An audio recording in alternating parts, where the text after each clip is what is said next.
நேரு 2 முறை காந்தி கிராமத்துக்கு வந்திருக்காரு. நான் படிக்கணும்னு எங்கள் வீட்டில் எங்கள் அம்மா அப்பா நினைத்ததை விட எங்கள் ஊரில் இருக்கக்கூடிய பல பேர் நினைத்தார்கள். புரிதல் உள்ள மனிதர்கள், திறன் உள்ள மனிதர்கள் கிராமங்களுக்கு பொறுப்பெடுத்தால் இன்றும் ஒரு குட்டி குடியரசை உருவாக்க முடியும். சமூகத்தை நீங்க மாற்றிட்டீங்க அப்படின்னா உங்க அரசியல் மாறும், உங்க நிர்வாகம் மாறும், உங்க ஊழல் மாறும். தண்ணீரை ஆனா அந்த தண்ணீரை நம்ம சாக்கடை ஆக்குறோமே.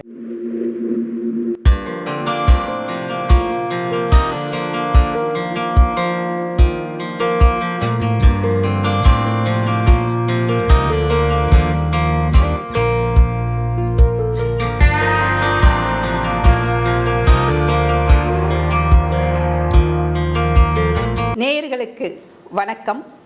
தமிழருவி தர்பாரின் சந்திப்போமா நிகழ்வுக்கு உங்களை அன்போடு வரவேற்கிறோம். இன்றைக்கு சந்திப்போமா நிகழ்வில் தமிழகத்தில் உள்ளாட்சித்துறை எப்படி அமைய வேண்டும், உள்ளாட்சி துறையை நிர்வகிக்கக்கூடிய தலைவர்களுக்கான பண்புகள் என்னென்ன, அந்த உள்ளாட்சித்துறையின் அதிகாரங்களை முறைப்படி பயன்படுத்தி அதை ஊராட்சிகளுக்கு நன்மை வகையில் எப்படி அதை கொண்டு செல்வது என்பது குறித்து பல புத்தகங்களை ஒவ்வொரு ஊராட்சி தலைவர்களுக்கும் பாடம் எடுப்பது போல் எளிதாக எழுதியவரும், அகில இந்திய அளவில் பஞ்சாயத்து ராஜ் என்று சொன்னாலே தனிப்பட்ட ஒரு மனிதராக இவரை நாம் நினைவில் கொள்ளாமல் இருக்க முடியாது. அப்படிப்பட்ட ஐயா பழனிதுரை அவர்களைத்தான் இன்று நாம் சந்திக்கப் போகிறோம். அவரை சந்தித்து உள்ளாட்சி அமைப்புகள் குறித்த பல செய்திகளை பரிமாறிக்கொள்வோம். வாருங்கள், நிகழ்ச்சிக்குள் செல்லலாம். வணக்கம் ஐயா. வணக்கம்மா. ஐயா, நீங்கள் உங்களுடைய நேர்காணலை கொடுப்பதற்காக எங்கள் இடம் தேடி வந்திருக்கீங்க. அதற்காக நாங்கள் தமிழருவி தர்பார் சார்பாக உங்களை அன்போடு வரவேற்கிறோம். மகிழ்ச்சி மகிழ்ச்சி மகிழ்ச்சி மகிழ்ச்சி. நீங்கள் ஒரு சாதாரண கிராமத்தில் பிறந்து அண்ணாமலை பல்கலைக்கழகத்தில் வரலாற்று பாடத்தில் முதுநிலை பட்டம் பெற்று முனைவர் பட்டமும் பெற்றிருக்கிறீர்கள். உங்களுடைய இளமை காலம் எப்படி இருந்தது? உங்களுடைய இளமை கால கனவுகள்லாம் என்னவாக இருந்தன? இளமை காலம் என்பது வறுமை தான். அது எல்லாருக்கும் நடுத்தர வர்க்கத்தில், இன்னைக்கு நடுத்தர வர்க்கமாக இருக்கக்கூடிய பெரும்பாலானவர்களுக்கு வறுமையில் தான் இருந்திருப்பாங்க. எனக்கும் வறுமை இருந்தது. நான் இன்னைக்கு காலையில் 4 மணிக்கு எழுந்திருச்சுவேன். இது எங்கே பழக்கம்னா, எங்கள் அம்மா மாடு வச்சுருந்தாங்க, கறவை மாடு. அது பால் கறந்து கொடுப்பாங்க. அதை கொண்டுட்டு போய் ஒரு ஐயர் கடையில் கொடுக்கணும். நான் அதுதான் பணி எனக்கு. அப்போ பள்ளிக்கூடத்துக்கு அப்புறம் படிக்க போகிறோம். இதுதான் என்னுடைய தொழிலாக இருந்தது. ஆனால் படிக்கிற பொழுது ஒரு கனவு இருந்தது. என்ன கனவுன்னா, இந்த வறுமையிலேருந்து வெளியேறிடணும். அப்போ அதுக்கு எது ஊன்றுகோல் அப்படின்னா, கல்வி அப்படிங்கிறத எங்கள் அம்மா சொல்லி கொடுத்துச்சு. எங்கள் அம்மா படிக்கவே இல்லை. எங்கள் அம்மா படிக்கணும்னு சொல்லும். அதுக்கு படிப்புன்னா என்னென்னு தெரியாது. ஆனால் வாழ்வியல் கல்வி எங்கள் அம்மா சொல்லி கொடுத்தாங்க. ஒழுக்கமாக இருக்கணும், நாணயமாக இருக்கணும், கடினமாக உழைக்கணும், ஆன்மீகமாக இருக்கணும், ரொம்ப இறை நம்பிக்கை உள்ளவங்க. அவங்ககிட்ட தான் நான் வாழ்க்கை கல்வி கற்றுக்கிட்டேன். பள்ளிக்கூடத்தில் முன்னேறுவதற்கான கல்வியை பள்ளிக்கூட ஆசிரியர்கள், அன்றைக்கு இருக்கக்கூடிய ஆசிரியர்கள்லாம் நான் தெய்வமாக மதித்தேன். நான் இன்னைக்கு இந்த நிலையில் இருக்கிறேன்னா அதுக்கு அந்த ஆசிரியர்கள் போட்ட பிச்சை தான் அது அப்படின்னு சொல்லுவேன். அப்போ அந்த காலத்தில் என்ன எனக்கு கனவாக இருந்தது அப்படின்னா, ஒன்று நான் முன்னேறணும் அப்படிங்கிற எனக்கு கனவு இருக்குது. அதே நேரத்தில் நம்ம முன்னேற பொழுது இந்த சமூகம், இந்த நாட்டில் இவ்வளவு தலைவர்கள் இருந்து போராடி இந்த நாட்டை விடுதலை அடைய வச்சிருக்கிறாங்க. அப்போ நாம் பெற்ற கல்வி இந்த சமூகத்திற்கும் கிடைக்கணும் அப்படிங்கிறதுனால இந்த சமூக கண்ணோட்டமே என்கிட்ட இருந்துக்கிட்டே இருந்தது. சிறு வயதிலிருந்தே இருக்கும். நான் இப்போ யாராவது வேலை சொன்னால் நான் உடனே செய்வேன். அது நம்ம வீட்டுக்கு தான் வேலை செய்யணும்னு கிடையாது. எங்கள் வீட்டுக்கும் நான் பொறுப்பாக இருப்பேன். எங்கள் அம்மாவுக்கு உதவியாக இருப்பேன், எங்கள் அப்பாவுக்கு உதவியாக இருப்பேன். இப்போ கிராமத்தில் ஏதாவது சில பேர் கோயிலில் இந்த வேலையை சொன்னாங்கன்னா நான் செய்வேன். எனக்கு அந்த பண்பு இருந்தது. அதனால எங்கள் ஊரில் எனக்கு ஒரு மரியாதை என்னென்னா, இந்த பையன் ஒழுக்கமான பையன், நல்ல பையன் அப்படிங்கிற பேர் இருக்கும். அந்த பேரை காவந்து பண்ணுறதுக்காகவே நான் வேலை செய்வேன். இப்போ படித்து வர்ற பொழுது எனக்கு நிறைய உதவிகள் செய்தவர்கள் நிறைய பேர் இருக்கிறாங்க எங்கள் ஊர்லேயே. நான் படிக்கணும்னு எங்கள் வீட்டிலே எங்கள் அம்மா அப்பா நினைத்ததை விட எங்கள் ஊரில் இருக்கக்கூடிய பல பேர் நினைத்தார்கள். அப்படி தான் நான் அண்ணாமலை வரைக்கும் படிக்க வந்தேன். அண்ணாமலையில் படிக்கிற பொழுது எனக்கு என்ன தோணுச்சுன்னா, அண்ணாமலை பல்கலைக்கழகம் சாதாரண பல்கலைக்கழகம் இல்லை, தலைவர்களை உருவாக்கக்கூடிய பல்கலைக்கழகம். அதில் படித்ததுனால எனக்கு ஒரு பார்வை, சமூக பார்வை இருந்துக்கிட்டே இருந்துச்சு. அந்த பல்கலைக்கழகத்திலே எங்களுடைய பேராசிரியரோடு சேர்ந்து வில்லேஜ் வெல்ஃபேர் சொசைட்டின்னு ஒன்று ஆரம்பித்தோம். அந்த வயதிலேயே அதை கொஞ்ச நாள் இருந்த உடனே காந்தி கிராமத்துக்கு எனக்கு ஒரு அழைப்பு வந்தது. அங்கே வந்த உடனே இதுதான், இந்த பல்கலைக்கழகம் தான் இந்தியா முழுவதும் இருக்கணும்னு நினைச்சேன். ஆனால் இந்தியாவிலேயே ஒரே ஒரு பல்கலைக்கழகம் தான் கிராமிய மேம்பாட்டுக்காக இருக்கு, வேற எந்த இடத்துலையும் இல்லை. இது மாதிரி ஒவ்வொரு மாநிலத்தில் இருந்தால் என்ன அப்படின்னு சொல்லிட்டு என்னுடைய கிராம வேலையை ஆரம்பித்தேன். அப்போ ஆரம்பிக்கிற பொழுது இந்த புதிய பஞ்சாயத்து அரசாங்கம் வந்தது மட்டும் இல்லை, தோத்து போச்சு. ராஜீவ்காந்தி மிகப்பெரிய கனவோட கொண்டு வந்தார். அவர் சொல்லுகின்ற பொழுதே சொல்லுவார், 34 ஆண்டு இந்த நாட்டில் அரசாங்கங்கள் இருந்திருக்கிறது, மத்திய அரசாங்கம், மாநில அரசாங்கம். இந்த 2 அரசாங்கமும் இருந்து ₹1 டெல்லியிலேருந்து அனுப்புனா 15 பைசா தான் கிராமத்துக்கு போய் சேருது. அப்படின்னா 85 பைசா எங்கே சென்றதுங்கிற கேள்வியை வச்சு தான் என்னன்னு சொன்னார்னா, இனிமேல் கிராமம் என்பது கிராம மக்களுடைய கையில் இருக்க வேண்டும். அப்ப கிராம விடுதலைக்காக இதை செய்ய வேண்டும். கிராம விடுதலைன்னு காந்தி தான் எனக்கு ஞாபகம் வந்தது. கிராம ஸ்வராஜ், கிராம ஸ்வராஜ் இஸ் பர்த் ரைட். அப்ப அந்த கிராம சுயராஜ்யம் எப்படி கிடைக்கும் அப்படின்னா, கிராமத்து மக்கள் சுதந்திரம் அடையணும்னு நினைக்கணும்ல. இந்தியா சுதந்திரம் அடைச்சிச்சு, ஆனா இந்திய கிராமத்தில் இருக்கக்கூடிய மக்கள் எல்லாம் சுதந்திரமாக இருக்கிறார்கள்னா ஒரு பெரிய கேள்வி. அப்ப அந்த இடத்துல ஒரு கல்வியாளரா, ஒரு ஆசிரியரா, ஒரு ஆராய்ச்சியாளனா நமக்கு என்ன பணி இருக்கிறது, நமக்கு என்ன கடமை இருக்கிறது அப்படின்னு யோசிச்சு பார்க்கையில், எனக்கு பல்கலைக்கழகம் வகுப்படுக்கிற சொல்றதோ ஆராய்ச்சி பண்றதோ இதெல்லாம் நான் சம்பளத்துக்கு பணி செய்யறது. ஆனா ஒரு ஆசிரியனா இந்த சமூகத்திற்கு நான் என்ன கடமை செய்கிறேன் அப்படின்னு யோசிச்சு பார்க்கிற பொழுது, இந்த பஞ்சாயத்தின் மூலமாக கிராம தலைவர்களை ஒரு ஒட்டுமொத்த கிராம மேம்பாட்டிற்காக பணி செய்யக்கூடிய ஒரு மாற்று தலைவராக. ஏன்னா இன்னைக்கு தலைவர்னு சொன்னாலே யாரை சொல்றோம்னா, மேய்க்கிறவங்களை போய் சொல்றோம். 1000 பேரை கட்டி மேய்க்கிறது, 1,00,000 பேரை கட்டி மேய்க்கிறது, இப்படிப்பட்ட தலைவர்களையும், மேடை தலைவர்களையும், மேதாவி தலைவர்களையும் தலைவர்னு சொல்கிறமே ஒழிய, ஒரு மக்களுக்கு வழிகாட்டக்கூடிய தலைவர்களை உருவாக்கணும் அப்படின்னு அது எங்கேருந்து அந்த கருத்து வருதுன்னா, காந்தியிலேருந்து அந்த கருத்து வருது. ஏன்னா உலகத்திற்கே புதிய தலைமையை காட்டியவர் காந்தி. அப்போ அதை எடுத்துக்கிட்டு இந்த பஞ்சாயத்து தலைவர்களுக்கு பயிற்சி செய்வதற்காக, பயிற்சி கொடுப்பதற்காக முயன்றோம். கிட்டத்தட்ட ஒரு 8000 பஞ்சாயத்து தலைவர்களுக்கு பயிற்சி கொடுத்தோம். இதுதான் உங்களுடைய இளமை கால கனவாக இருந்தது. மாத்திரத்துக்கு எந்த வாய்ப்பு வரும் நினச்சிக்கிட்டு இருக்க பொழுது அந்த வாய்ப்பு எனக்கு கிடைக்குது. அப்போ அதை பிடிச்சிக்கிட்டு என்ன பண்ணுறேன், அந்த பஞ்சாயத்து தலைவர்களுக்கு பயிற்சி கொடுக்கறது, அவங்களுக்கு புத்தகம் எழுதி கொடுக்கறது. ஏன்னா அவங்க களத்துக்கு போகிறாங்க, அவங்களுக்கு வழிகாட்டுறது இது, ஒரு கைடு போடணும். அப்போ நிர்வாக கையேடு ஒன்று போட்டேன். இந்தியாவிலேயே 2 மாநிலத்தில் தான் அப்படிப்பட்ட கையேடு இருக்குது. ஒன்று கேரளா, அது அரசாங்கம் போட்டது. தமிழகத்தில் நான் போட்டு கொடுத்தேன். அப்போ அது எல்லாரும் படிக்கிறாங்க, அதை பார்த்துட்டு நிர்வாகம் செய்வதற்கு எளிதாக இருக்கும்.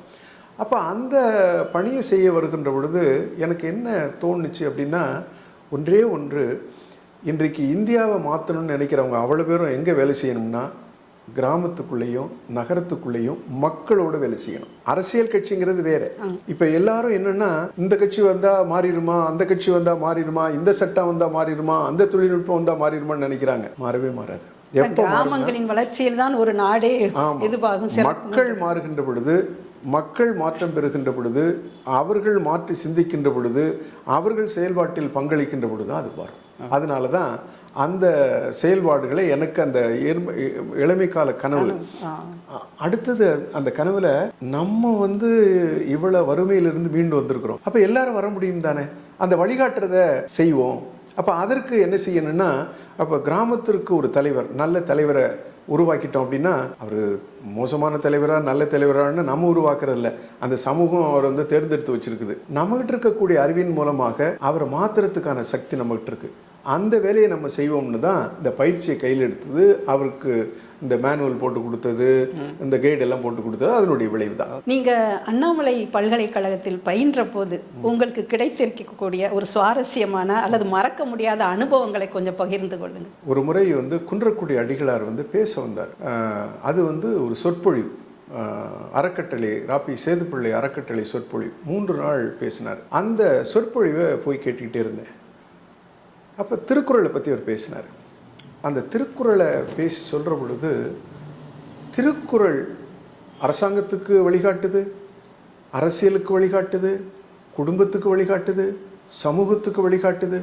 இவ்வளோ வழிகாட்டக்கூடிய ஒரு பெரிய பொக்கிஷம் திருக்குறள் இருக்குது. அப்போ எனக்கு என்ன தோணுச்சுன்னா, நான் அரவிந்தரை படிச்சிருக்கிறேன், காந்தியை படிச்சிருக்கிறேன், தாகூரை படிச்சிருக்கிறேன், ஜேசி குமரப்பாவை படிச்சிருக்கேன், மார்க்ஸையும் படிச்சிருக்கிறேன், விவேகானந்தர் படிச்சிருக்கிறேன். இவர்களெல்லாம் படித்தது பொழுது, இந்த திருக்குறள் படிக்கிற பொழுது எனக்கு என்னன்னா, இவர்கள் எல்லாரும் கற்பனை, இவங்க எல்லாருக்கும் என்ன இருந்திருக்குன்னா, இந்த சமுதாயத்தை பற்றி ஒரு கற்பனை இருந்திருக்கு. இந்த சமூகம் எப்படி வாழ வேண்டும், இந்த சமூகம் எப்படி இருக்க வேண்டும் அப்படின்னு. இப்போ எனக்கு அந்த சொற்பொழிவுலேருந்து என்ன கிடைச்சது அப்படின்னா, இந்த சமூகத்தை உயர்த்துவது தான் அவனுடைய வேலையாக இருக்கணும். ஒரு அரசியல் கட்சி தலைவர் பின்னாடி போகிறது வேலையாக இருக்கக்கூடாது. அதனால் நான் எந்த கட்சியிலையும் சேர மாட்டேன். எந்த கட்சி கூப்பிட்டாலும் நான் போக மாட்டேன். அந்த கட்சியில் பஞ்சாயத்து ராஜ் வேலை செய்யறதுக்கு போவேன், எல்லா கட்சிக்கும் போவேன், ஆனால் கட்சிக்குள்ளே போகவே மாட்டேன். பல கட்சிகள்லேருந்து எனக்கு அழைப்பு வந்த போதும் கூட எனக்கு எல்லா கட்சி தலைவர்களையும் தெரியும். எதுக்கு போவேன்னா சமூகத்தை மேம்படுத்துவதற்கு, சமூக மாற்றத்திற்கு, சமூகத்தினுடைய சிந்தனை போக்கை மாற்றுவதற்கு, பணி செய்வதற்கு எங்கே வாய்ப்பு கிடைக்குதோ அங்கே போகணுங்கிற சிந்தனை அதில் வந்தது. அடுத்தது ரொம்ப முக்கியமான ஒரு சுவாரஸ்யமான நிகழ்ச்சி என்னென்னா, அப்போ நான் வந்து ஆராய்ச்சி மாணவராக இருந்தேன். ஆசிரியர்கள் போராடிட்டு இருந்தாங்க. நான் அவங்களுடைய போராட்டம் நியாயமாக இருந்தது. அங்கே போராடி அவங்க ஜெயிலுக்கு போகிற சமயத்தில் நானும் போய் போராடினேன். என்னையும் ஜெயிலுக்கு கொண்டு போயிட்டாங்க. நான் ஒரு மாதம் ஜெயிலில் இருந்தேன். ஜெயிலில் இருந்து வந்ததுக்கு பிறகு அவங்க ஆசிரியர்கள்லாம் வந்து வேலைக்கு வந்துட்டாங்க. நாங்கள் எங்களுடைய ஆராய்ச்சி பண்ணியிருப்போம். அப்புறம் நான் ஒரு திருப்பம் சென்னைக்கு வந்து எம்ஜிஆர் அவர்களை பார்த்தேன். அவங்கள பார்த்து சொன்னேன், நான் மாதிரி நான் ரிசர்ச் ஸ்காலராக அங்கே இருந்தேன், இந்த மாதிரி தொந்தரவுகள்லாம் இங்கே கொடுத்துக்கிட்டு இருக்கிறாங்க அப்படின்னு சொன்னேன். உங்களுக்கு எந்த தொந்தரவும் வரக்கூடாது, அரசு பார்த்து கொள்ளும் அப்படின்னு எனக்கு தட்டி கொடுத்தாரு எம்ஜிஆர். அவரை பார்த்தேன். அப்போ அரங்கநாயகம் என்ற ஒரு கல்வி அமைச்சர் இருந்தார். அவர் தான் எனக்கு அப்பாயின்மெண்ட் வாங்கி கொடுத்து நீங்கள் போய் தோட்டத்தில் பாருங்கன்னார். அது எனக்கு வந்து அவரை பார்த்துட்டு சொன்ன மறக்க முடியாத நிகழ்வு. தட்டி கொடுத்து நியாயத்துக்கு போராடுறதா மனித பண்பு, நீங்கள் போராடி இருக்கிறீன்னு சொல்லிட்டு ரொம்ப இதுவாக என்கரேஜ் பண்ணார்.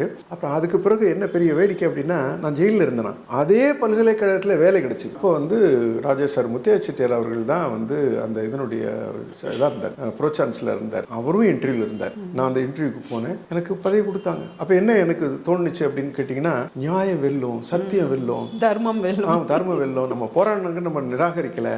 அப்போ நான் ஆசிரியர் ஆன உடனே எனக்கு ஒரு துணைவேந்தர் இருந்தார், சிட்டி பாபுன்னு. அவர் சொன்னார், உனக்கு இந்த பணி கொடுக்கப்பட்டிருக்கிறது, நீ எவ்வளவு சிரத்தை எடுத்து செய்கிறியோ அப்படி செய்யணும்னு சொன்னார். இன்று வரை நான் வந்து ஆசிரியராக இருப்பதற்கு காரணம் என்ன அப்படின்னு கேட்டிங்கன்னா, இந்த தர்ம நியாயங்கள் வெல்லுது அப்படிங்கிறத எனக்கு உணர்த்தினது அந்த நிகழ்வு. அதனால் இன்னை வரைக்கும் எந்த பணியை கொடுத்தாலும் அதை நான் சுதர்மமாக செய்வேன். அதில் 100% அந்த பணி எப்படி செய்யணுமோ அப்படி செய்வதற்கான என்னுடைய முழு முயற்சியை செய்வேன். ஏனோ தானோன்னு எந்த இடத்துலையும் நான் போய் நிற்கிறது கிடையாது, செய்கிறதும் கிடையாது. அது இந்த 2 நிகழ்வும் எனக்கு ரொம்ப மறக்க முடியாத நிகழ்வு. காந்திய கொள்கைகளின் மீது உங்களுக்கு எப்படி ஒரு அழுத்தமான ஆழமான பிடிப்பு ஏற்பட்டது? நீங்கள் காந்திய கொள்கைகளை அடிப்படையாக வைத்துதான் சமூக பணிகள் ஆற்றி வருகிறீர்கள். இந்த நிலையில் உங்களுக்கு கிடைத்த ஏதாவது அனுபவங்கள்? எனக்கு காந்தியை நான் வந்து அண்ணாமலை பல்கலைக்கழகத்தில் இருக்கிற வரைக்கும் இந்த திராவிட இயக்க லிட்ரேச்சரை தான் அதிகமாக படிச்சிருப்பேன். காந்தி கிராமம் போனதுக்கு பிறகு தான் காந்திய லிட்ரேச்சர் அதிகமாக படித்தேன். அதுக்கு முன்னாடி நான் படிச்சிருக்கிறேன், ஆனால் அது பாடத்துக்காக படித்த படிப்புது. ஆனால் இந்த காந்தி கிராமத்துக்கு போனதற்கு பிறகு எதற்கு காந்தி கிராமம் தோன்றியது, யார் அதை உருவாக்கினார்கள், என்ன கனவில் காந்தி வந்து அதை உருவாக்க சொன்னார் அப்படிங்கிறத நான் அது உள்வாங்கினேன். அப்போ பார்க்குற பொழுது கம்யூனிசம் படிச்சிருக்கிறேன், சோஷியலிசம் படிச்சிருக்கிறேன், வந்து கேபிட்டலிசம் படிச்சிருக்கிறேன். அப்புறம் குமரப்பாவனுடைய தம்பி ஒரு புத்தகம் எழுதியிருக்கிறார், வில்லேஜிசம், கேபிட்டலிசம், கம்யூனிசம், சோஷியலிசம், வில்லேஜிசம்னு ஒன்று எழுதியிருக்கிறார். இந்த கிராமியம் என்றால் என்ன, அதை நான் படிக்கிற பொழுது தான் மிகப்பெரிய, எல்லாரும் சொல்லுவாங்க காந்திக்கும் அம்பேத்கருக்கும் முரண்பாடு இருந்துச்சு இந்த வில்லேஜ் பஞ்சாயத்தில். இல்லை, இவர் அன்றைக்கு இருந்த கிராமத்தை பிக்சரைஸ் பண்ணார். யார்? அம்பேத்கர். காந்தி ஒரு கனவு கிராமத்தை கண்டார், கனவில் ஒரு கிராமத்தை கண்டார். அந்த கிராமம் ஒரு காலத்தில் இருந்திருக்கு, எப்போ இருந்திருக்கு, அது கிராமியம். அப்போ அந்த கிராமியத்தை உருவாக்குவது எப்படி? கிராமியம் என்றால் ஒரு நாகரிகத்தினுடைய சின்னமாக இருக்கணும், அங்கே ஒரு சமூகமாக இருக்கணும், பேதம் இருக்கக்கூடாது, அங்கே சமத்துவம் இருக்கணும், அங்கே அதாவது உரிமை இருக்கணும், அங்கே எல்லாம் இருக்கும். அப்படி ஒரு சமூகம் இருந்திருக்கு ஒரு காலத்தில். அப்போ இதை படிக்க எனக்கு என்ன தோணுச்சு அப்படின்னா, இதையெல்லாம் தாண்டுது காந்தி. காந்தி என்பவர் ஒரு சாதாரணமாக விடுதலை போராட்டத்துக்கு கூட நிற்கக்கூடியவர் கிடையாது. மார்ட்டின் லூதர் கிங் ஜூனியர் வந்து 2 நாள் தங்கியிருந்தார் காந்தி கிராமத்தில். அவர் தன்னுடைய சுயசரிதையில் 2 பக்கத்தை காந்தி கிராமத்தை பற்றி எழுதுகிறாரு. அந்த காந்தி கிராமத்தினுடைய ஃபவுண்டராக இருந்த ஜி ராமச்சந்திரனை பற்றி எழுதுகிறார். அவர் தான் ஃபவுண்டர், வைஸ் சான்சலர். அவர் சொல்கிறாரு, அஹிம்சையை பற்றி எனக்கு புரிதலை யார் ஏற்படுத்தினதுன்னா ஜி ராமச்சந்திரன் காந்தி கிராமத்தில் அப்படின்னு எழுதுகிறார். அவர் டெல்லியில் போய் ஒரு பேட்டி கொடுக்குறாரு. அந்த பேட்டி வந்து ஆல் இண்டியா ரேடியோவில் இருக்குது. அப்போ டிவி எல்லாம் கிடையாது. அது என்ன பேட்டி கொடுக்குறாருன்னா, அந்த பேட்டியில் சொல்கிறாரு, நான் இந்தியாவை சுற்றி பார்த்தேன், காந்தி நிறுவனத்துக்கு சென்றேன், காந்தியர்களை சந்தித்தேன், எனக்கு இதில் எல்லாம் தெளிவு கிடைச்சது. ஆனால் ஒன்று சொல்ல முடியும், ஒரு பொது புத்தியில் என்ன ஏற்றி வைத்திருக்கிறார்கள் இந்தியாவில் என்றால், காந்தி சுதந்திரம் வாங்குவதற்கான மனிதர் என்று நினைக்கிறார்கள். காந்தி அதற்கான மனிதர் மட்டுமல்ல, அது ஆரம்பித்த இடம். காந்தி உலக சமுதாயத்திற்கு வழிகாட்டக்கூடியவர், என்றைக்குமானவர், எப்போதுக்குமானவர், எல்லோருக்குமானவர். இதை இந்த சமூகம் புரிந்து கொள்ள வேண்டும். ஒரு புதிய வாழ்வியலை கட்டமைப்பதற்காக உலக சமுதாயத்திற்கு வழிகாட்டக்கூடிய வழிகாட்டி காந்தி. இதை தெரிந்து கொள்ள வேண்டும். அவர் சுதந்திரத்திற்கான மனிதர் மட்டுமல்ல அப்படின்னு அவர் அதில் அந்த பேட்டியில் சொல்கிறார். எனக்கு இதை படிக்க படிக்க காந்தி கிராமத்தில் வேலை செய்ய செய்ய எனக்கு என்ன நம்பிக்கை வந்ததுன்னா, இது ஒன்று தான் தீர்வாக இருக்க முடியும் அப்படின்னு. ரெண்டாவது, நேரு 2 முறை காந்தி கிராமத்துக்கு வந்திருக்கார். நீங்க அவரை சந்திச்சிருக்கீங்க? நான் சந்திச்சதில்லை, நான் அப்போ இல்லையே அங்கே. அப்போ 2 முறை வர்ற பொழுது கடைசியில் 64 தான் வந்து 2வது முறை வர்றார். முதல் முறை வர்ற பொழுது அவர் பேசுகிறார். என்ன பேசுகிறாருன்னா, பெரிய திட்டங்கள், பெரிய வந்து நீரணைகள், பெரிய தொழிற்சாலைகள், இவைகள் மூலமாகத்தான் இந்தியாவினுடைய பிரச்சனையை தீர்க்க முடியும்னு நான் அதெல்லாம் செஞ்சேன், எனக்கு அதன் மேலே தான் நம்பிக்கை இருந்தது அப்படின்னு பேசிடுறார். முதல் திருப்பம் வந்த பொழுது. 2வது திருப்பம் வந்த பொழுது அவருடைய இறப்புக்கு முன்னாடி அவர் அந்த காந்தி கிராமத்தில் வில்லேஜ் இண்டஸ்ட்ரீஸ் எல்லாம் நிறைய இருக்கும். அப்போ எல்லாரையும் பேச சொல்கிறார். காதியில் இருக்கக்கூடியவங்க, இந்த சிறிய சிறிய தொழில், இவங்களெல்லாம் பேச சொல்கிறார். அதெல்லாம் கேட்டுக்கிட்டு இருக்கார். ஒருத்தர் டிரான்ஸ்லேட் பண்ணி சொல்கிறாங்க என்னென்னு. அப்போ இவரை கடைசியாக பேச சொல்கிறாங்க. பேசுகிறது சொல்கிறாரு, எனக்கு முதல்ல எல்லாம் எதில் நம்பிக்கை இருந்ததுன்னா, பெரிதில் நம்பிக்கை இருந்தது. காந்தி கிராமத்திற்கு வந்து இவர்கள் கூறியதெல்லாம் கேட்டதற்கு பிறகு பெரிதில் இருக்கக்கூடிய நம்பிக்கை இழந்து சிறிது சாதிக்கும் என்ற நம்பிக்கை வந்திருக்கிறது அப்படிங்கிறார்.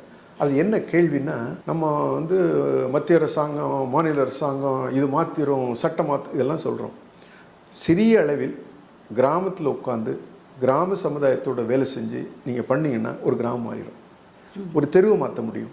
நம்ம வாழ்கிற இடத்துல ஒரு 50 வீடை ஒன்று சேர்த்து நாம் தான் வசிப்பிடத்திற்கு, வாழ்விடத்திற்கான ஒரு சங்கம் மாற்ற முடியும்.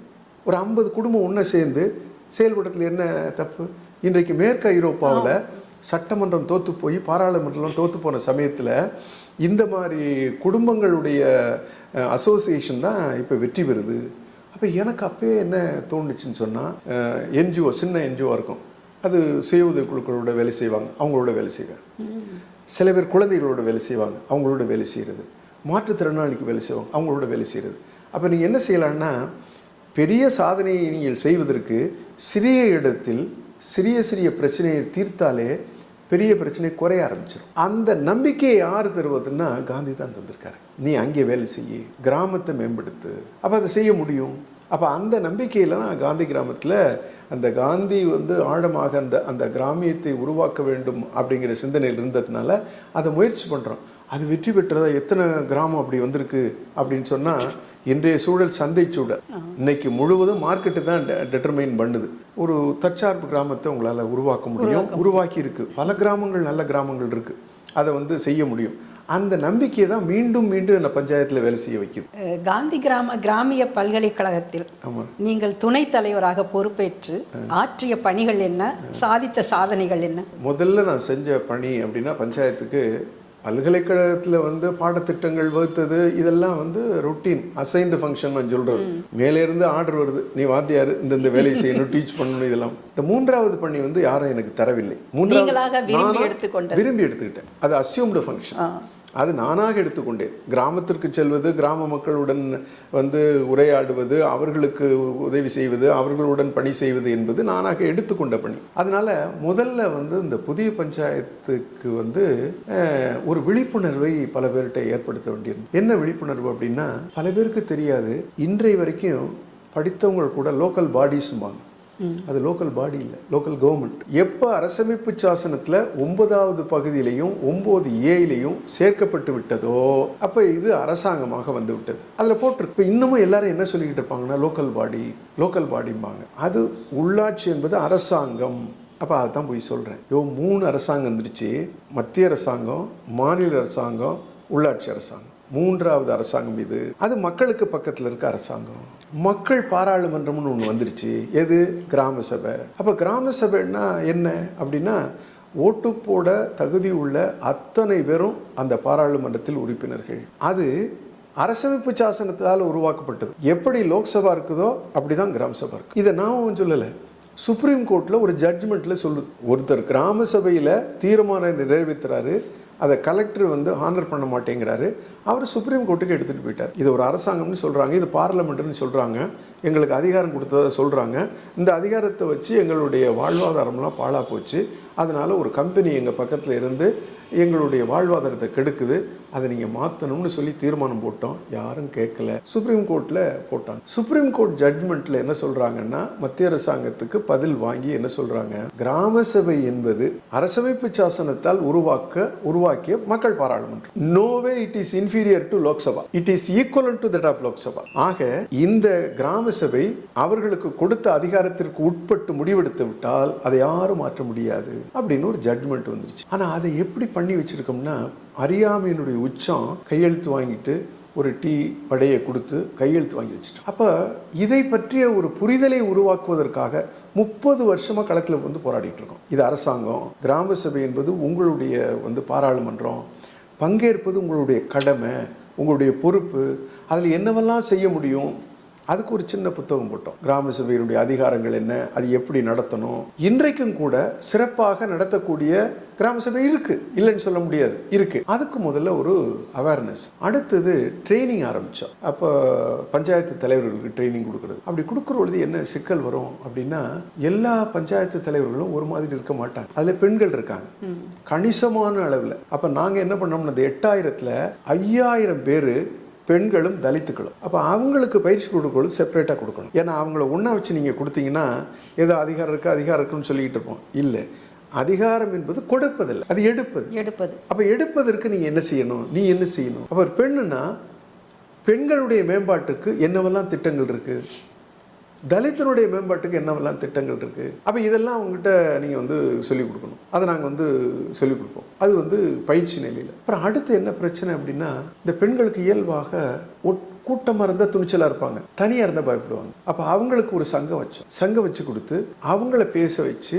அவங்கள முதலமைச்சரை சந்திக்க வச்சு, அவங்கள உள்ளாட்சித்துறை அமைச்சரை சந்திக்க வச்சு, அவங்களுடைய பிரச்சனை என்னன்னு உயர் அதிகாரிகிட்ட சொல்ல வச்சு அதை தீர்த்து கொடுக்கறது. அது கொஞ்ச நாள் அந்த வேலைகளை செய்யும். அதே மாதிரி தலித் பஞ்சாயத்து தலைவர்களுக்கு சங்கம், இது மாதிரி வேலைகளை செஞ்சுக்கிட்டு இருந்தோம். அப்புறம் அதில் நிறைய ஆய்வுகள் பண்ணோம். இந்த நம்ம 73வது 74வது அரசமைப்பு சட்டம் வருகின்ற பொழுது என்ன அப்ஜெக்டிவ் வச்சுருந்தாங்க, ஒரு அப்ஜெக்டிவ் இருக்கும்ல, இதெல்லாம் மாறுனுச்சா அப்படிங்கிறதெல்லாம் நிறைய ஆய்வுகள் பண்ணோம். அப்போ அந்த மாதிரி செய்கிற பொழுது முதல்ல அவேர்னஸ்ஸு, அப்புறம் ட்ரைனிங், அப்புறம் ரிசர்ச்சு, அப்புறம் பாலிசி அட்வொகேசி. கவர்மெண்ட்டில் நான் உயர்நிலை குழுவிலாம் உறுப்பினராக இருந்திருக்கிறேன், இங்கே இருந்திருக்கிறேன், மத்திய அரசாங்கத்தில் இருந்திருக்கிறேன்.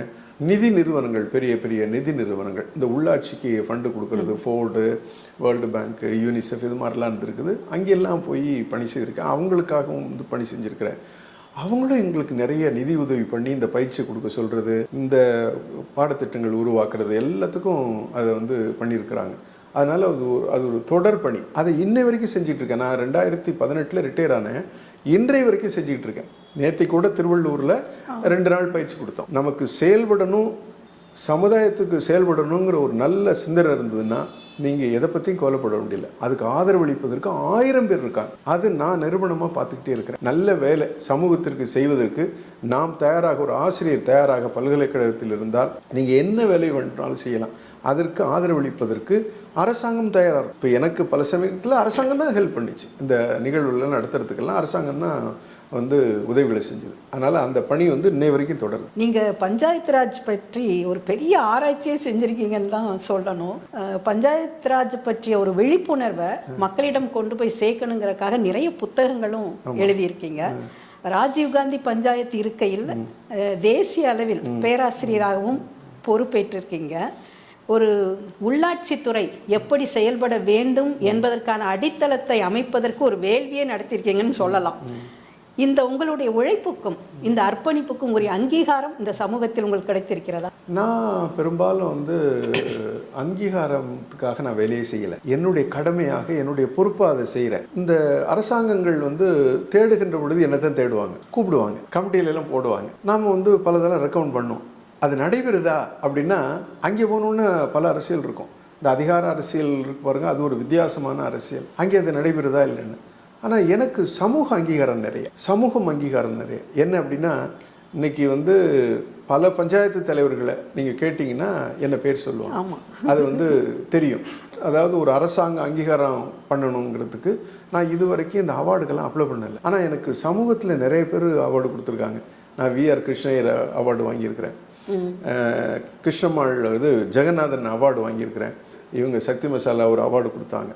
அதே மாதிரி 7th ஜென்ரேஷன் அவார்டு யுஎஸ்ஏலேருந்து கொடுத்தாங்க. அப்புறம் இண்டிபெண்டன்ஸ் அவார்டெல்லாம் வந்து கொடுத்தாங்க. அப்புறம் எங்கள் பொலிட்டிக்கல் சயின்ஸ் அசோசியேஷன் ஒன்று இருக்குது, அதில் வந்து ராம்ரெட்டி அவார்டுன்னு கொடுத்தாங்க. அது மாதிரி நிறைய அவார்டு வந்து யார் கொடுத்துருக்கேன்னா சமூகம் கொடுத்துருக்கணும். நான் அரசாங்கம் வந்து கொடுக்குதா கொடுக்கலையா அதை பற்றி, இந்த அவார்டு வாங்குறதை பற்றி நான் யோசிக்கிறதே கிடையாது. ஏன்னா அதுக்காக நம்ம பணியை செய்யலை. நம்ம ஊருக்கு பொறுப்பு இருக்குது, நமக்கு ஒரு கடமை இருக்குது. இந்த சமூகத்தில் பிரிஞ்சிருக்கிறோம். விவேகானந்தருக்கு என்ன அவார்டு கொடுத்தாங்க, அரவிந்தருக்கு என்ன அவார்டு கொடுத்தாங்க, தாகூர் என்ன அவார்டுங்கிறது என்ன அப்படின்னா நம்ம தேடி போகிறதில்ல, அது வந்தால் வருது, வரலன்னா போகுது. அதனால நான் அவார்டை பற்றி கவலைப்படுறதில்ல. ஆனால் எனக்கு வந்து ஒரு சமூகம் அங்கீகாரம் தந்திருக்கிறது, அதுவே எனக்கு பெரிய அந்த சமூகத்தில் அங்கீகாரம் தான் நான் கேட்குறேன். நீங்கள் சொல்கிற அவார்டை விட நீங்கள் அதை எதிர்பார்க்கவும் இல்லை, தன்னிச்சையாக நீங்கள் இவ்வளோ தூரத்துக்கு இதில் செயல்பட்டு வரும்போது இந்த சமூகம் அதற்கான ஒத்துழைப்பை உங்களுக்கு அதை அங்கீகரித்து கொடுத்தார்களா?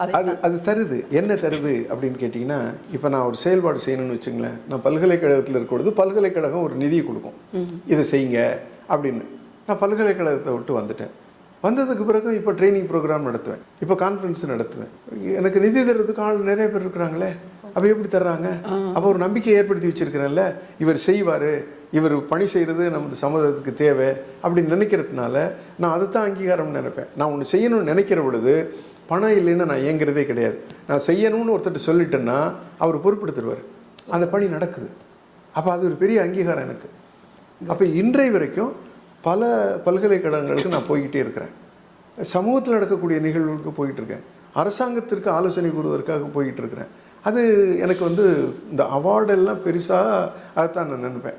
அப்போ நம்மளுடைய நேம், நாம் வந்து தவிர்க்க இயலாத மனிதராக இருக்கிறோம், அப்போ சமூகம் தேடக்கூடிய மனிதராகவும் இருக்கிறோம். அப்போ அதுவே போதும், அப்புறம் கடைசி வரைக்கும் அந்த பணியை நம்ம செய்வோம். அப்படிங்கிறதுனால தான் அதை வந்து நான் இன்னமும் தொடர்ந்து செஞ்சுக்கிட்டு இருக்கிறேன். உங்களுடைய புத்தகம் நமது ஊர் நமது பொறுப்பு, நீங்கள் அந்த எழுதின அந்த புத்தகத்தை நான் படித்தேன். மிக அற்புதமான ஒரு புத்தகம். பஞ்சாயத்து தலைவர்கள் எல்லாம் இந்த புத்தகத்தை படித்து பார்த்து தங்களுக்குரிய அதிகாரங்கள் என்ன என்பதை தெள்ள தெளிவாக புரிந்து கொள்ள வேண்டும் என்று உயர்நீதிமன்றத்தின் நீதிபதி மாண்புமிகு GR சுவாமிநாதன் அவர்கள் கூட இதற்கு பரிந்துரை செய்திருக்கிறார்கள் என்று கேள்விப்பட்டேன். இது எப்படி இந்த கிட்டத்தட்ட 12,000 ஊராட்சிகள் இருக்கின்றன. ஒவ்வொரு ஊராட்சி தலைவர்களும் இதை படித்திருக்கிறார்களா? இதை படித்து பார்த்து எனக்கு இந்த புத்தகத்தின் மூலம் ஒரு நல்ல பலன் கிடைத்தது என்று தங்களுடைய அனுபவங்களை உங்களோடு பகிர்ந்திருக்கிறார்களா? 1996 முதல்ல பஞ்சாயத்து அரசாங்கமாக உருவானதுக்கு பிறகு தேர்தல் நடந்துச்சு. அதற்கு பிறகு வந்த பஞ்சாயத்து தலைவர்கள், முதல் முறையாக வந்தவர்களில் பெரும்பாலான பேர் வந்து ஒரு பெரிய கனவோட இந்த பஞ்சாயத்து மூலமாக நம்ம கிராமத்தை மாற்றிடலாம் அப்படின்னு உள்ளர வர்றாங்க. அவங்களுக்கு நாங்கள் பயிற்சி கொடுத்தோம், இந்த புத்தகத்தை கொடுத்தோம், அவங்களாம் படித்தாங்க, செயல்பட்டாங்க, இல்லைன்னா சொல்ல முடியாது. கொஞ்சம் கொஞ்சமாக மாறுற பொழுது பொலிட்டிக்கலாக மாறுறாங்க. அப்போ அவங்க யாரை மாடல் எடுக்கிறாங்கன்னா எம்எல்ஏ மாடல், எம்பி மாடல் தான் அவங்களுக்கு மாடலாக வந்தது. ஆனால் குறைந்தபட்சமாக இந்த நீங்கள் ஒரு புத்தகம் சொன்னீங்க, நம்ம ஊர் நம் பொறுப்புன்னு சொன்னீங்க. அந்த நம்ம ஊர் நம் பொறுப்பை வந்து அந்த ஜட்ஜு வந்து படிச்சிட்டார். அவர் தான் அதை ஆன்லைனில் இப்போ ரிலீஸ் பண்ணுறாரு. அப்போ பண்ணுற பொழுது அவர் சொன்னார், அந்த பப்ளிஷரை பார்த்து எத்தனை காப்பி நீங்கள் அடிச்சிருக்கிறீங்க அப்படின்னு சொன்னார். அவர் 500 என்னமோன்னு சொன்னார், 500 1000 என்னமோன்னு சொன்னார். உடனே சொன்னார், 12,000 பஞ்சாயத்து தலைவர்களும் படிக்க வேண்டும் கட்டாயமாக. ஒரு ஊருக்கு ஒரு தலைவர் நான் தான் பொறுப்பு என்று எடுத்துக்கொண்டால் என்னவெல்லாம் செய்ய முடியும் என்பதை அதில் கொடுத்துருக்காரு. அந்த 12,000 பஞ்சாயத்து தலைவர்களும் படிக்கணும், அதுக்கு ஏதாவது நான் உதவி செய்ய வேண்டுமா அப்படின்னு கேட்டார். இல்லை, அவர் சொன்னார் நானே பிரிண்ட் பண்ணி கொடுத்துட்றேன் அப்படின்னு சொன்னார். அந்த புத்தகம் என்ன அடிப்படையில் எழுதப்பட்டதுன்னா, சட்டம் இருக்கு, அரசியலமைப்பு சாசனம் இருக்கு, சட்ட திருத்தம் கொண்டு வந்தாச்சு, தமிழ்நாட்டில் சட்டம் போட்டாச்சு, திட்டங்கள் இருக்கு, உரிமைகள்னு ஏகப்பட்ட உரிமைகள் கொடுத்தாச்சு. உணவுக்கு உத்தரவாத சட்டம், வேலைக்கு உறுதியளிப்பு சட்டம், வன உரிமை சட்டம், தகவல் உரிமை சட்டம், இது மாதிரி உரிமைன்னா கொஞ்சம் நெஞ்ச உரிமை எல்லாம் சட்டம் போட்டு கொடுத்தாச்சு. ஆனால் இவைகளை நடைமுறைப்படுத்துவது யார் அப்படின்னா, புரிதல் உள்ள மனிதர்கள் திறனுள்ள மனிதர்கள் கிராமங்களுக்கு பொறுப்பெடுத்தால் இன்றும் ஒரு குட்டி குடியரசை உருவாக்க முடியும் அப்படிங்கிற சிந்தனையில தான் அந்த புத்தகத்தை எழுதினது. அப்போ இதை படித்துட்டு தான் அவர் அதை சொன்னார். அது சொன்னது மட்டும் இல்லை, அதை நான் வந்து இளைஞர்களுக்கு பயிற்சி கொடுக்க போகிற பொழுது சில இடங்களில் பேசினேன். இதுக்கு புத்தகம் இருக்கான்னு கேட்டாங்க. இருக்கு அப்படின்னு சொன்னேன். அந்த புத்தகத்தை ஒரு புரவலர் கிட்டத்தட்ட அந்த பயிற்சியில் 480 இளைஞர்கள் இருந்தாங்க. 480 பேருக்கும் 2 புத்தகம். ஒன்று அந்த பஞ்சாயத்து அரசாங்கத்தினுடைய கையேடு, நிர்வாக கையேடு. 2 நம்மூர் இந்த 2 புத்தகத்தையும் கொடுத்தார். ஏன்னா அவங்க ஆர்வமாக கேட்குறாங்க அப்படின்னு. அந்த புத்தகத்தை படித்தாலே வந்து அவங்களுக்கு என்ன வாய்ப்பு இருக்கும்னா, இவ்வளவு வாய்ப்பு அதுக்குள்ளே இருக்கா உண்மை. ஆனால் அந்த வாய்ப்பை எடுக்கிறதுக்கு என்ன வேணும்னா திறமை வேணும், ஆற்றல் வேணும். அதிகாரத்தை எடுக்கிறதுக்கு ஆற்றல் வேணும். அங்கே தான் வந்து திணறுவாங்க, அதை எடுக்கிறதுக்கு திணறுவாங்க. ஏன்னா அவங்க சொல்லக்கூடியது இந்த நிர்வாக கட்டமைப்பு, அந்த வந்து அதிகார வர்க்கம், நம்ம ஊரில் இருக்கக்கூடிய அதிகாரிகள், அலுவலர்கள் இவங்க கோஆப்ரேட் பண்ண மாட்டேங்கிறாங்க அப்படின்னு. அதுலேயும் கூட நான் சொல்வது என்ன அப்படின்னா, நாம் பரிசுத்தமான மனிதராக, கிராமத்திற்கு பொறுப்பெடுத்த மனிதராக கிராம மக்களுடன் ஒருங்கிணைந்திருந்தால் அவங்க பயப்படுவாங்க. அந்த மாதிரி உள்ள கிராமத்துக்கு அவங்க வந்து செய்கிறாங்க, இல்லைன்னா சொல்ல முடியாது, மறுப்பு தெரிவிப்பதில்லை. அப்போ முதல்ல தேவை என்னன்னா, காந்தி சொல்கிறது தான், உலகத்தை மாற்றுறதுக்கு நீ முதல்ல அப்போ நாம் பொது காசை எடுக்க மாட்டேன், நான் இதுக்கு வரல, அதுக்கு நான் சம்பாதிக்கணும்னா போக வேண்டிய இடம் வணிகம், அங்கே போயிடணும், இது பொது சேவைக்கு உள்ளது இடம் அப்படிங்கிற நிலையில் வந்தால் அது மாறி இருக்கும். இப்போ நமக்கு என்ன சிக்கல் அப்படின்னா, நாம் ஒரு ஒட்டுமொத்தமான சூழல், அரசியல் சூழல் இருக்குல்ல, ஒரு ஆளுகை சூழல் இருக்குல்ல, அந்த சூழலில் இவங்களும் சிக்கிடுவாங்க. அப்போ நாம் என்ன பண்ணுறோம்னா, நீ சிக்காதே, நீ சமூகத்துடன் இரு அப்படின்னு சொல்கிறது. ஏன்னா இந்த அரசியல்வாதிகள் இவங்க எல்லாருமே என்ன ஆயிடுறாங்கன்னா, தங்களை தனிமைப்படுத்திக்கிடுவாங்க, சமூகத்து தனியாக இருக்கும். ஆனால் அந்த பஞ்சாயத்து மக்களோடு சேர்ந்து இருக்கணும், இவங்களும் தனிமைப்படுத்திக்கிறாங்க. அந்த இடத்துல தான் நம்ம என்ன சொல்கிறோம், நீ கிராமத்தில் இரு, கிராமத்துக்கு பொறுப்பெடுத்துக்க. அப்போ கிராம மக்களோட நீ வாழ்ந்தீன்னா நீ சொல்கிறது தான் இங்கே நடக்கும். அதை தான் நம்ம வந்து திரும்ப திரும்ப என்ன சொல்கிறோம்னா, கிராமத்துக்கு பொறுப்படுத்தக்கூடிய மனிதராக நீங்கள் இருங்க. இப்போ 5 வருஷத்துக்கு பதவியில் இருந்துடுறாங்க, முடிஞ்சோன்னு போயிடுறாங்க, எனக்கு பொறுப்பு இல்லைங்கிறாங்க. இல்லை, நீ பதவியில் இருந்தாலும் இல்லாட்டியும் கிராம பஞ்சாயத்துங்கிறது ஒன்று இருக்குது, கிராம சபைங்கிறது ஒன்று இருக்குது. இன்னை வரைக்கும் கிராம சபை நடக்குது. பஞ்சாயத்து பீரியட் முடிஞ்சு போச்சு, கிராம சபை நடக்குது இல்லை. அப்போ கிராம சபை வந்து கிராம பாராளுமன்றம் தானே, அதன் மூலமாக பணி செய்யலாம்ல. உனக்கு நீ பஞ்சாயத்து தலைவர் இல்லைன்னாலும் அது மூலமாக செய்யலாம்ல, அப்போ செய்ய. அப்போ இதை வந்து என்ன செய்ய வேண்டியிருக்குன்னா, ஒரு 30 ஆண்டுகளுக்கு பிறகும் கூட அறியாமல் தான் இருக்கா. இன்றைக்கு தமிழகத்தில் 55% பஞ்சாயத்து யார் கையில் இருக்குன்னா பெண்கள் கையில், 19% கிராமங்கள் யார் கையில் இருக்குன்னா தலித்து கையில். அப்போ 75% பஞ்சாயத்துக்கள் பெண்கள் கையிலையும் தலித்துக்கள் கையில இருந்தால், அப்போ அந்த கிராமம் எப்படி இருக்கணும்னா, பெண்கள் நேய பஞ்சாயத்தா இருக்கணும், குழந்தைகள் நேய பஞ்சாயத்தா இருக்கணும், சாதி மறுப்பு பஞ்சாயத்தா இருக்கணும், தீண்டாமை ஒழிப்பு பஞ்சாயத்தாக இருக்கணும். அங்கே தீண்டாமல் இருக்கக்கூடாது, அங்கே புறக்கணிப்பு இருக்கக்கூடாது, அங்கே ஆதிக்கம் இருக்கக்கூடாது, அங்கே ஒடுக்குதல் இருக்கக்கூடாது, அங்கே ஒதுக்குதல் இருக்கக்கூடாது.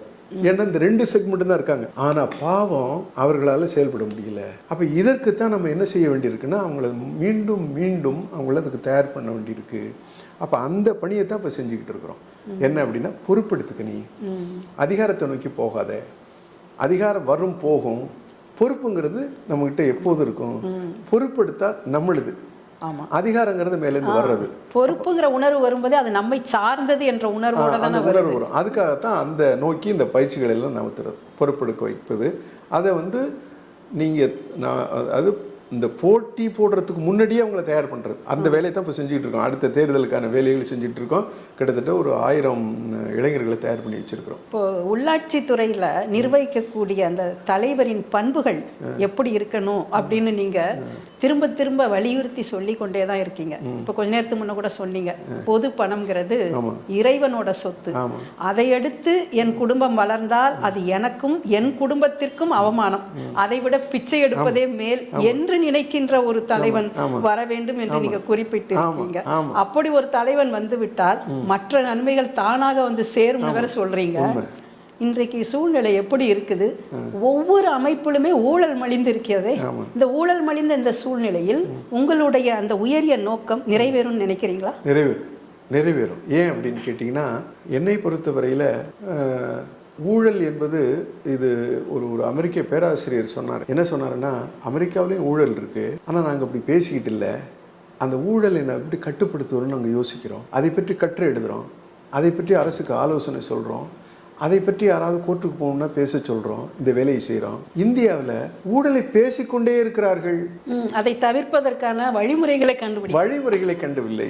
அப்போ நாம் என்ன சொல்கிறோம், கிராமத்தில் மத்திய அரசாங்கம் வந்து ₹1 கொடுத்தா 15 பைசா தானே வந்து சேர்ந்துச்சுன்னு ராஜீவ்காந்தி சொன்னார். அந்த மத்திய அரசும் மாநில அரசும் கொடுக்கக்கூடிய நிதியை 1 பைசா கூட யாரும் எடுக்காமல் கொண்டு வந்து கிராமத்திற்கு செயல்படுத்தி விடுவேன் என்கின்ற துணிச்சல் உள்ள ஒரு தலைவர் நியாயமாகவும் சமூக கண்ணோட்டத்தில் இருந்தால் நடந்துடும். ஒரு குட்டி ஜப்பானை உருவாக்கிடலாம். சாதாரணமாக வந்து ஒரு புள்ளி வரும், நம்ம நாடு வந்து 7% பொருளாதார வளர்ச்சி, அசுர வளர்ச்சி. அது 7%ங்கிறது சாதாரணம் இல்லை. 3% பொருளாதார வளர்ச்சி அடையக்கூடிய நாட்டில் எல்லா குடும்பங்களுக்கும் அடிப்படை வசதி செஞ்சு கொடுத்துச்சு அந்த நாடு. 7% வந்துருச்சு. 7% பொருளாதார வளர்ச்சி வருகின்ற பொழுது இங்கே ஏன் நீங்கள் வந்து ஃப்ரீயாக வந்து பஸ்ஸில் போகலாம், நீங்கள் ஃப்ரீயாக உங்களுக்கு உணவு தர்றோம், ஃப்ரீயாக கல்யாணம் பண்ணி வைக்கிறோம், தாலிக்கு தங்கம் தர்றோம், இது மாதிரி நீங்கள் ஃப்ரீ எல்லாம் கொடுக்குறீங்கள, இலவசம்னு சொல்கிறீங்கள, அது எல்லாம் இலவசம் இல்லை, மக்களுடைய வரி பணத்தில் வருது. இலவசங்கிறது நான் என் பண்ணி கொடுத்தா தான் இது இலவசம். அரசாங்க பணத்தை எடுத்து கொடுக்குறது இலவசம் கிடையாது. ஆனால் என்ன தேவைன்னா, அடிப்படையில் கிராமத்தில் இருக்கக்கூடிய பெரும்பாலான மக்களுக்கு என்னுடைய அடிப்படை தேவைகள் பூர்த்தி செய்யப்பட்டிருக்கின்றனவா அப்படிங்கிறதான் கேள்வியா இருக்கணும். அதனை செஞ்சிரு, நான் உழைத்து பிழைத்துக் கொள்கிறேன், அது சுயமரியாதையினுடைய வாழ்க்கை, நான் உழைத்து பிழைத்துக் கொள்கிறேன், ஆனால் எனக்கு தேவையான அடிப்படை வசதிகள் இருக்க வேண்டும், எனக்கு அதை செய்து கொடுப்பது உன்னுடைய பொறுப்பு. கான்ஸ்டிடியூஷன்ல இருக்கும், அதாவது மதிப்பு மிக்க மனிதராக மாற்றுவது இந்த இந்த கான்ஸ்டிடியூஷன்ல சொல்லும். யார் என்ன, குடிமக்களை. யாரு மாண்புமிகு அப்படின்னா குடிமக்கள் தான் மாண்புமிகு. இந்த அரசாங்கத்திற்கு அதிகாரத்தை தந்தது குடிமக்கள். அப்போ உச்சபட்சமான அதிகாரம் யார்கிட்ட இருக்குன்னா குடிமகன்கிட்டையும் குடிமகள்கிட்டையும் இருக்கு. ஆனா அவனுக்கு தெரியாது. ஆமா, எல்லாரும் என்ன சொல்லி கொடுப்பாங்க, ஸ்டேட் இஸ் சாவரின் பாங்க. ஸ்டேட் சாவரின் தான் இல்லைன்னு சொல்ல. எது யாரிடமிருந்து இந்த இறையாண்மை போச்சு அப்படின்னா குடிமகன்கிட்ட தான் போயிருக்கு, குடிமக்கள்கிட்ட தான் போயிருக்கு இந்த இறையாண்மை. ஆனா அவனுக்கு தெரியாது.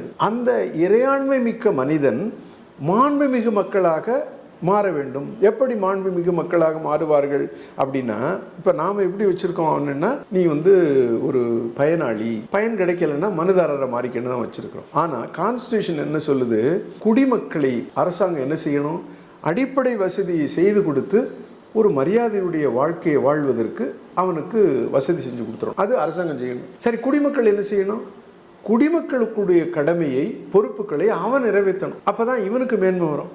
நான் என்னுடைய பொறுப்புகளை செய்தேனா, நான் என்னுடைய கடமைகளை செய்தேனா. என்ன கடமை? சமூக கடமைகள், நாட்டுக்கான கடமை, அரசியலுக்கான கடமை, கலாச்சாரத்திற்கான கடமை. அப்ப எல்லா கடமைகளையும் நான் செய்கிறேனா அப்படிங்கிறது கேள்வி. அப்ப நாம எப்படி அவனை மாத்தி வச்சிருக்கிறோம் அப்படின்னா, அரசாங்கம் எல்லாத்தையும் பார்த்துக்கும், நீ வீட்டில் இரு, தேர்தலில் ஓட்டு போடு, மற்ற நேரத்தில் நான் கொண்டாந்து கொடுக்குறேன். அப்போ உங்களுடைய உளவியலை என்னவா வச்சுட்டோம் அப்படின்னா, சீனத்துக்கு போனீங்கன்னா சீனத்தில் சீன குடிமக்களை உழைக்க வைத்திருக்கிறார்கள். இங்க உழைப்புங்கிறதே இல்லையே, இங்க வந்து இலவசங்களை நம்பி தானே. ஆமா, அப்படி அந்த உளவியலுக்கு நாம் மக்களை மாற்றி வைத்திருக்கிறோம். அது வந்து அவனுடைய உளவியலை வந்து 1947 14ஆம் தேதி நாமெல்லாம் வெள்ளைக்காரர்களுக்கு அடிமையாக இருந்தோம். 15ஆம் தேதி சுதந்திரம் வந்துச்சு. உளவியல் மாறினுச்சா? 79 வருஷமா நம்ம சுதந்திர நாட்டில் இருக்கிறோம். சுதந்திர நாட்டில் இருக்கிற பொழுது நம்மளுடைய உளவியல் ஒரு சுதந்திர நாட்டில் வாழக்கூடிய குடிமகனாக நம்மளுடைய பார்வையை வச்சிருக்கிறோமா, நம்முடைய செயல்பாடுகளை வைத்திருக்கிறோமா, நம்முடைய நடத்தையை வைத்திருக்கிறோமான்னு ஆராய்ந்து பார்த்தீங்கன்னா இல்லை.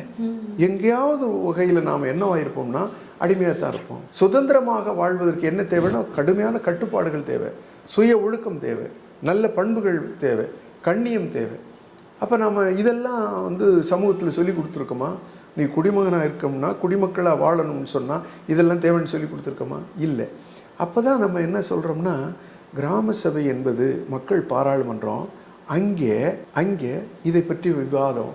இப்போ எல்லாரும் இப்போ என்னுடைய உடல் ஆரோக்கியங்கிறது ரொம்ப பேர் என்ன நினச்சிக்கிறாங்க, டாக்டர் கையில் இருக்குது, உடம்பு சரியில்லைன்னா டாக்டரை பார்த்துக்கலாம், தீர்த்துருவாருன்னு. என்னுடைய உடம்பு என்னுடைய பொறுப்பு. நான் என்ன உணவு சாப்பிடணும்னு எனக்கு தெரியணும். உடல் சொல்லும். ஆனால் நான் அப்படி சாப்பிட்றேன்னா இல்லை, ஏதோ எது கிடைக்குதோ எனக்கு வந்து வாய்க்கு ருசியாக இருக்கோ, எது எனக்கு அட்ராக்டிவாக இருக்கோ அங்கே போய் அதை சாப்பிட்றேன். உடல் உபாதை வந்துருச்சுன்னா டாக்டர்கிட்ட போய்கிட்டு இருக்கேன். ஒரு பக்கம் உணவு சாலை வருது, இன்னொரு பக்கம் மருத்துவ சாலை வருது. இது ஏன் அப்படின்னா நம்ம வாழ்க்கையில் எங்கேயோ தடம் புரண்டு போயிட்டு இருக்கு. நம்முடைய வாழ்க்கையை எப்படி வாழ வேண்டுமோ, நம்ம முன்னோர்கள் கண்ட கனவு என்ன அப்படின்னா, இந்தியாவுக்காக வாழ்வதே இல்லை. விவேகானந்தரை படித்தால், அரவிந்தரை படித்தால், தாகூரை படித்தால், காந்தியை படித்தால், இந்த நாட்டினுடைய வாழ்வு என்பது இந்தியர்கள் வாழக்கூடிய வாழ்வு என்பது அவர்களுக்காக வாழ்வதல்ல, உலகத்திற்கு வாழ்ந்து காட்டுவது. அப்போ உலகத்திற்கு வாழ்ந்து காட்டணும்னு சொன்னா, அப்ப இந்திய வாழ்வு என்ன அப்படின்னா, நேசிப்பது, அன்பு பாராட்டுவது, கருணையோடு இருப்பது, பொறுப்புடன் இருப்பது, அப்ப சமூக பார்வை கொண்டிருப்பது, உயிரினங்களை நேசிப்பது. அப்ப இது மாதிரி நீங்க அப்படியே விவரிச்சீங்கன்னா, ஒரு மனிதராக வாழ்வதற்கு நீங்க போராடணும். அப்ப மனிதராக வந்ததற்கு பிறகு பொறுப்பு மிக்க மனிதராக வருவது, முழு மனிதராக வருவது, உயர்ந்த மனிதராக வருவது அப்படின்னு சொன்னா, இதற்கு பெரிய இது செய்ய வேண்டியிருக்கு. அங்கேதான் நம்மளுடைய முன்னோர்கள் எல்லாம் வழிவகுத்து வச்சிருக்காங்க. எளிமையா இருக்கிறது எப்படி, அன்பா இருக்கிறது எப்படி, பக்குவமா இருக்கிறது எப்படி, கருணையோடு இருக்கிறது எப்படி, சமூகம் சார்ந்து இருக்கிறது, சமூகத்தில் வாழ்வது, சமூகத்திற்காக சமூகத்துடன் வாழ்வது அப்படிங்கிற பார்வையெல்லாம் உருவாக்கி வச்சிருக்கிறாங்க. இப்போ நம்ம எந்த இடத்துல நிற்கிறோம் அப்படின்னு பார்த்தீங்கன்னா, தனியாக குடும்பத்தில் கூட என்னுடைய அறைக்குள்ளே நான் செல் பார்த்துக்கிட்டு இருப்பேன், என்னுடைய துணைவியார் அவங்க ரூமில் பார்த்துக்கிட்டு இருப்பாங்க, குழந்தை இன்னொரு ரூமில் பார்த்துக்கிட்டு இருக்கு, பேத்தி இன்னொரு ரூமில் பார்த்துக்கிட்டு இருக்கும், பேரை இன்னொரு ரூமில் பார்த்துக்கிட்டு இருக்கான். ஒரு குடும்பத்தில் ஒற்றுமையாக இருக்க வேண்டிய, சாப்பிட்றது கூட ஒரு டயத்தில் இல்லை. ஒருத்தர் 11 மணிக்கு சாப்பிட்றாரு, ஒருத்தர் 7 மணிக்கு சாப்பிட்றாரு, ஒருத்தர் 12 மணிக்கு சாப்பிட்றாரு. அப்போ டைம் கிடையாது. என்ன சாப்பிட்றாரு? வயத்து உணவு உடலுக்கு சாப்பிடல, அவர் குடலுக்கு சாப்பிட்றாரு, இல்லாட்டி நாவுக்கு சாப்பிட்றாரு. அது ஏதோ தொந்தரவு பண்ணுது, உடனே டாக்டர்கிட்ட போறாரு. அப்ப நம்ம படிச்ச படிப்பு என்ன? அப்ப என்ன இன்னொரு கேள்வியை கொண்டாந்து விட்டுருக்குன்னா, அறிவு வளர்ந்திருக்கிறது, சமூகத்திற்கு தேவையான அறிவு, நாட்டுக்கு தேவையான அறிவு வளர்ந்திருக்கான்னா இல்லை. அங்கே ஏன் இல்லைன்னு சொன்னா, பொறுப்பு மிக்க மருத்துவராக இல்லை, பொறுப்பு மிக்க ஆசிரியராக இல்லை, பொறுப்பு மிக்க அரசியல்வாதியாக இல்லை, பொறுப்பு மிக்க அதிகாரியாக இல்லை, பொறுப்பு மிக்க பெற்றோராக இல்லை, பொறுப்பு மிக்க மாணவராக இல்லை. அப்ப எல்லா இடத்திலும் யாரை தேட வேண்டி இருக்கிறதுனா, பொறுப்பு மிக்க மனிதர்களை தேட வேண்டி இருக்கிறது. நம்முடைய முன்னோர்கள் என்ன சொன்னாங்கன்னா, நீ பொறுப்போட நான் இருக்கிறேன் அப்படின்னா, என்னுடைய குடும்பத்துக்கு என்னுடைய பொறுப்பு என்ன? பெற்றோர்களை பாதுகாப்பது, உடன் பிறந்தவர்களுக்கு அனுகூலமாக இருப்பது, காலையில் எங்கள் வீட்டு வேலையை செய்கிறது, மாடு கறந்து கொடுத்தா எங்கள் அம்மா பால் கொண்டு கொடுக்கறது, வயலுக்கு போகிறது, வயல் வேலை செய்கிறது, எனக்கு எல்லா வேலையும் தெரியும். அது யார் கற்றுக் கொடுத்ததுன்னா, எங்கள் வீட்டில் வேலை செய்கிற ஆள் கற்றுக் கொடுத்தா. அப்போ எனக்கு என்ன தெரியும்னா, உடல் உழைப்பை பற்றி தெரியும். ஏன்னா எங்கள் ஆளோட சேர்ந்து நானும் ஏறு ஓட்டியிருக்கிறேன், நாற்று பிரிச்சிருக்கிறேன். அப்போ உடல் உழைப்பு என்ன என்பது அதனுடைய வேல்யூ தெரியும். அப்போ நான் எந்த காலத்திலையும் உடல் உழைப்பு செய்வரை மட்டமாக நினைக்க மாட்டேன், உயர்ந்தவராக நினைப்பேன். ஏன்னா எனக்கு உடல் உழைப்பு தெரிந்ததுனா. அப்போ நம்மக்கிட்ட என்ன கல்வி இல்லை அப்படின்னா, உடல் உழைப்பை பாராட்டுகின்ற கல்வி இல்லை, மதிக்கக்கூடிய கல்வி இல்லை, இப்போ அறிவை மதிக்கக்கூடிய கல்வி இருக்கு. அப்போ எங்கேயோ நம்ம தடம் பெறண்டிருக்கோம். ஒன்று, நாம் இந்திய கல்வியையும் ஒழுங்காக கொண்டு வந்து கொடுக்கல. இந்தியாவுக்கு என்ன பேருன்னா, உலகத்தில் டெமோக்ரஸின்னு சொல்லிக்கிட்டு இருக்கிற பொழுது இந்தியாவில் இருந்தது தெர்மோக்ரஸின்னு சொல்லுவோம். டாயின்பி 12 வால்யூம் எழுதினான், ஏ ஸ்டடி ஆஃப் ஹிஸ்ட்ரி அப்படின்னு 12 வால்யூம் வரலாற்றை பற்றி எழுதினான், சிவிலைசேஷனை பற்றி. அவன் அதுக்கு பிறகு ஒரு ஆர்டிக்கல் எழுதினான். உலகத்திற்கு வழிகாட்டுவதற்கு ஏதாவது ஒரு நாடு உலகத்தில் இருக்கிறதா என்று சொன்னால், எல்லா தகுதிகளையும் பெற்ற ஒரு நாடு இருக்கிறது உலகத்தில், அது இந்தியான்னு எழுதினான். அதுக்கு காரணம் என்ன சொன்னான்னா, உலகத்தில் எந்த நாட்டிலும் இவ்வளவு மதங்கள் வளரவில்லை. இத்தனை மதங்கள் இருந்தும் கூட அந்த மக்கள் ஒருவரை ஒருவர் மதத்தின் அடிப்படையில் போர் நடத்தி கொள்ளவில்லை. மேற்கத்திய நாட்டில் போர் நடக்குது, இப்போவும் ஒரு மதத்தை சார்ந்தவரை நடத்திக்கிட்டு இருக்காங்க. உலகத்திற்கு வழிகாட்டக்கூடிய நாடாக இந்தியா இருக்குன்னு சொன்னா, நம்ம அதை உணர்ந்திருக்கிறோமா? உலகத்திற்கு வழிகாட்டக்கூடியவராக நாம் உன்னதமாக இருக்கிறோமா அப்படிங்கிற கேள்வி இருக்கு. அப்போ அந்த இடத்துல தான் எனக்கு என்ன அப்படின்னா, இந்த சமூகத்தில் தான் நிறைய வேலை இருக்கு, அரசியல்ல இல்லை. சமூகத்தை நீங்க மாற்றிட்டீங்க அப்படின்னா, உங்க அரசியல் மாறும், உங்க நிர்வாகம் மாறும், உங்க ஊழல் மாறும். ஏன்னா சுதந்திர போராட்ட காலத்தில் நம்முடைய தேச தலைவர்கள் எல்லாம் மக்களை ஒருங்கிணைத்தார்கள். சுதந்திரம் அடைந்ததற்கு பிறகு நம்முடைய அரசியல் மக்களை பிரித்தது. அப்ப ஜாதியா பிரித்தது, மதமாக பிரித்தது, மொழியாக பிரித்தது, பிராந்தியமாக பிரித்தது. பிரிப்பதற்கான காரணத்தை கண்டுபிடித்து பிரித்து அரசியல் நடத்தினார்கள். ஆனா தேச தலைவர்கள் இந்த மக்களை எல்லாம் ஒருங்கிணைத்து இந்த நாட்டுக்கு சுதந்திரம் வாங்கினார்கள். இப்போ இன்னைக்கு என்ன தேவைன்னா, ஊழல் ஒழிப்பதற்கு எதிரியா இருக்கு இல்லையே. அப்ப ஏன் இந்த மக்கள் அரசியல் கட்சிகள் எல்லாம் ஊழலை ஒழிப்பதில் ஒன்னா சேரல? ஏன் சுயநலம்? அப்ப அதுதான் கேள்வி. அப்ப அந்த இடத்துல தான் நாம இந்த நாடு எப்படி ஒரு மனித வாழ்க்கையை வாழ வேண்டும் என்பதற்கு வழிகாட்ட வேண்டும் என்று தலைவர் சொன்னாங்கல்ல, அப்படி நம்ம இருக்கிறோம்னா இல்லை. சமூகத்திற்கு இதை எடுத்து சொல்வதன் மூலமாக இந்த சமூகத்தினுடைய சிந்தனை சூழலை மாற்ற வேண்டும் அப்படிங்கிறதுல நான் எனக்கு திடமாக நம்பிக்கை இருக்கிறதுனால தான் நான் ஒரு 10 பேர் இளைஞர்கள் கூடி சார் எங்களுக்கு நீங்கள் வந்து கொஞ்சம் பேசணுன்னா நான் போவேன். இந்த 10 பேருக்கு என் நேரத்தை வேஸ்ட் பண்ணுறேன்னு நினைக்கவே இல்லை. இந்த 10 பேருக்கு செலவு பண்ணுவதன் மூலமாக மிகப்பெரிய மாற்றம் வரும் அப்படின்னு 6 மாணவர்கள், ஐயா இது காந்தி தேசம், வாக்குக்கு காசு வாங்குவது நியாயமா அப்படின்னு ஒரு பேனர் எழுதிக்கிட்டு 450 கிலோமீட்டர் நடந்தாங்க.